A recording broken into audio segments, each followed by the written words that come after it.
और अब तक की सबसे बड़ी खबर और ब्रेकिंग न्यूज के तौर पर हम आपको बताएं कि कोलकाता हाईकोर्ट के जस्टिस अभिजीत गंगोपाध्याय के आदेश पर सर्वोच्च न्यायालय यानी सुप्रीम कोर्ट ने रोक लगा दी है। सुप्रीम कोर्ट ने अभिजीत गंगोपाध्याय के आदेश पर रोक लगाते हुए कहा है कि उनका आदेश जो है तत्काल प्रभाव से रोक दिया गया है। सुप्रीम कोर्ट के सेक्रेटरी जनरल को आदेश देने पर सुप्रीम कोर्ट ने इस मामले पर स्वतः संज्ञान लिया था। सुप्रीम कोर्ट ने कहा कि हाईकोर्ट के जज को यह आदेश पारित नहीं करना चाहिए था। कोलकाता हाईकोर्ट के जस्टिस अभिजीत गंगोपाध्याय ने एक आदेश जारी किया था और उन्होंने सुप्रीम कोर्ट के सेक्रेटरी जनरल को यह आदेश दिया था कि सुप्रीम कोर्ट में रखे टीवी इंटरव्यू की ट्रांसक्रिप्शन की कॉपी उन्हें उपलब्ध कराई जाए। आज ही सुप्रीम कोर्ट ने जस्टिस गंगोपाध्याय के खिलाफ एक आदेश देते हुए कहा था कि इस पश्चिम बंगाल शिक्षक भर्ती घोटाला मामले से उन्हें वो जो सुनवाई कर रहे हैं उससे उन्हें हटा दिया गया था। और इस खबर पर सीधे चलते हैं अपने संवाददाता सुमित के पास। सुमित, क्या जानकारी, क्या खबर, क्योंकि ये बड़ी खबर है और जस्टिस गंगोपाध्याय जिस तरह से एक इंटरव्यू देने के बाद चर्चा में आए थे और तृणमूल कांग्रेस उसको लेकर सुप्रीम कोर्ट आई थी, उस पर सुनवाई चल रही थी और जस्टिस गंगोपाध्याय की जो टीवी इंटरव्यू ट्रांसक्रिप्ट थी उसको आधार बनाते हुए इस मामले पर उनको आगे की सुनवाई से रोका गया था। ऐसे में जस्टिस गंगोपाध्याय का कहां तक ये उचित था कि सुप्रीम कोर्ट के रजिस्ट्रार को यह कहना कि ट्रांसक्रिप्ट की कॉपी उन्हें उपलब्ध कराई जाए? क्या ये हाईकोर्ट के एक जस्टिस के अपने अधिकार क्षेत्र से बाहर की बात नहीं कर रहे थे? सुमित,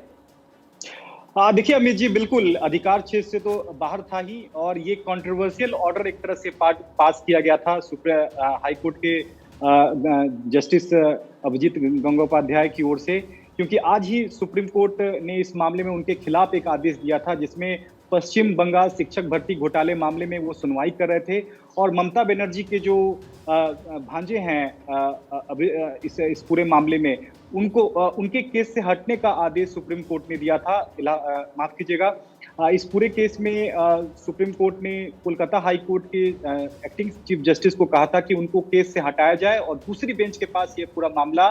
भेजा जाए जो कि अभिषेक बनर्जी के मामले में सुनवाई करेंगे। कहीं ना कहीं इसी सुप्रीम कोर्ट के फैसले का रिएक्शन कहा जा सकता है कि जस्टिस गंगोपाध्याय ने सुप्रीम कोर्ट के इस फैसले के बाद ही शाम को ही एक आदेश वो जारी करते हैं और सुप्रीम कोर्ट के सेक्रेटरी जनरल को ये आदेश जारी करते हैं कि जो ट्रांसक्रिप्ट सुप्रीम कोर्ट में दी गई है उनके इंटरव्यू के आधार पर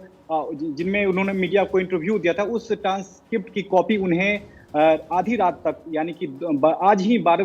बजे रात तक जो है उनको मुहैया कराई जाए। तो कहीं ना कहीं एक हाईकोर्ट का जज सुप्रीम कोर्ट के सेक्रेटरी जनरल को कैसे आदेश दे सकता है, ये सबसे बड़ा सवाल सुप्रीम कोर्ट के सामने और शायद इसीलिए सुमित स्वतः संज्ञान लिया सुप्रीम कोर्ट ने और 2 जजों की बेंच ने इस पर सुनवाई करके तत्काल इस मामले पर हस्तक्षेप किया और उस फैसले को रोक दिया।